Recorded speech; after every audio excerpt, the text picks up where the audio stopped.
Hi, I'm Joan Kang Shin. Welcome to Our World's Professional Development Program. These videos will help teachers improve their classroom practice and help their students to get the most out of Our World. This video is all about storytelling. Storytelling is an exciting and entertaining way to engage young learners in your English class. Think about your own childhood. Do you remember a parent or grandparent reading you stories before bedtime? Or maybe you remember sitting around a table listening to family members telling stories. Just like at home, storytelling can be used in class to communicate culture and values from one generation to the next. Telling stories to your young learners is a natural part of their development and helps prepare them for the real world. Storytelling is also an effective way to present new language structures and vocabulary in a meaningful context. Storytelling is an integral part of Our World. The Our World readers feature both fiction and nonfiction stories that build on the language and context in each unit of the student books. The readers include myths, legends, and folk tales from around the world. Another way that Our World introduces students to other cultures. When you prepare to tell a story, think about theatrics you can incorporate into the story. Using different voices for the different characters is one storytelling technique that will engage the listener and help young learners understand the story better. If you plan to tell the story yourself instead of using the video, you can use other kinds of theatrics, such as gestures, body movement, and facial expressions. A second way to prepare is to use props. To capture students' attention, bring in props that will entertain and help make the language easy to understand. Examples are visuals for the setting and characters and realia or real objects. To make storytelling more interactive, you can make props like masks, costumes, or puppets that students can use to role-play the story. When using Our World readers, you will have options to make the storytelling come alive through visuals. You can use the visuals in the readers, particularly the big books that are available for levels 1 and 2. In addition, you can use the Our World video, which shows the visuals in the readers while the host tells the story. The final step of your preparation is to rehearse the storytelling. Try to memorize the script or use cue cards. Rehearse your storytelling in front of the mirror or record yourself on video. Once you rehearse the story, you will feel more confident in front of your students.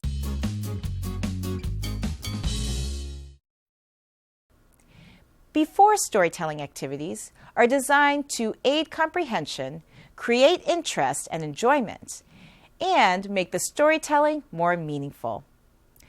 Use pictures or realia to introduce the story in a fun and interesting way.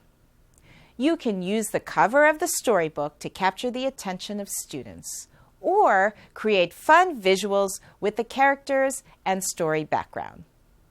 You can also introduce the characters with props like finger or popsicle stick puppets.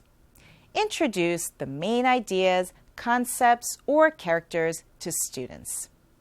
The choice of concepts you introduce depends on your student's background, experience, and culture.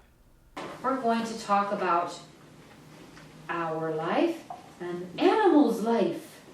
Okay, you have a dog. Does your dog brush his teeth before school? No! Dogs don't brush their teeth. Do dogs go to school? No! Dogs don't go to school. If a story contains vocabulary structures that students have already learned, it can help to review this language before telling the story. A robot, another robot, and a dog. The review of language is often related to background knowledge and experiences. If there are key words or structures that are necessary to comprehend the story and cannot be inferred from the context, it is better to teach them before the storytelling. Try to do this in the context of connecting to prior knowledge. It can be fun and helpful to encourage students to predict what will happen in the story. Prediction is a good critical thinking skill. Be sure to record the predictions to check whether they are correct later. Students could write one sentence they think will be in the story and put it in a prediction box. Then, at the end of the story, you can read the sentences out loud for fun. Before you begin telling a story, give students a purpose for listening. This can help them stay engaged and make them more active listeners during the storytelling. During storytelling activities are usually used to check comprehension.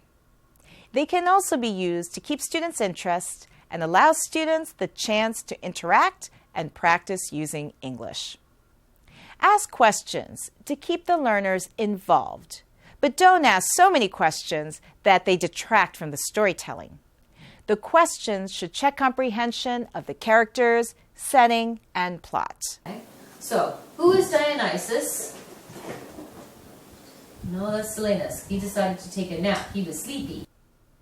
Repeating key phrases or chants in a story can keep students active and give them a chance to practice set phrases or language structures.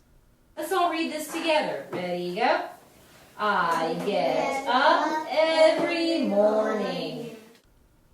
Movement and actions can be built into most children's stories.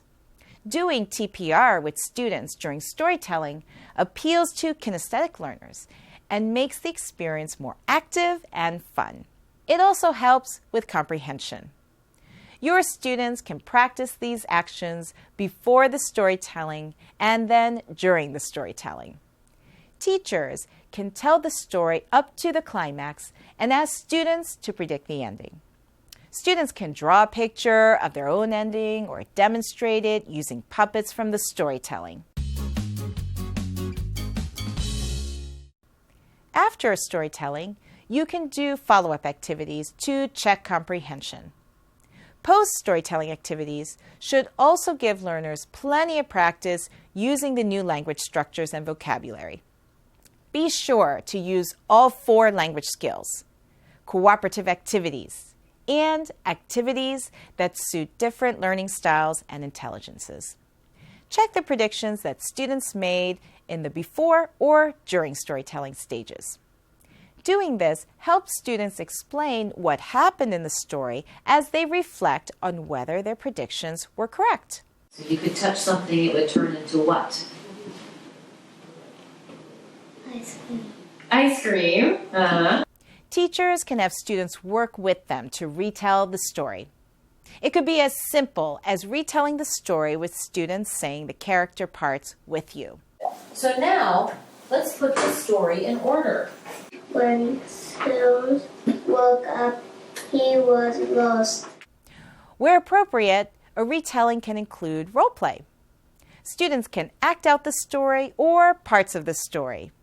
Or students can retell the story on their own, with the teacher filling in the gaps when they encounter difficulty. Storytelling is a developmentally appropriate approach to teaching young learners that appeals to their sense of curiosity, imagination, and fun. This authentic form of communication presents language in a meaningful context and can introduce young learners to stories from other countries and cultures. It is another way to bring the world to the classroom and your classroom to life.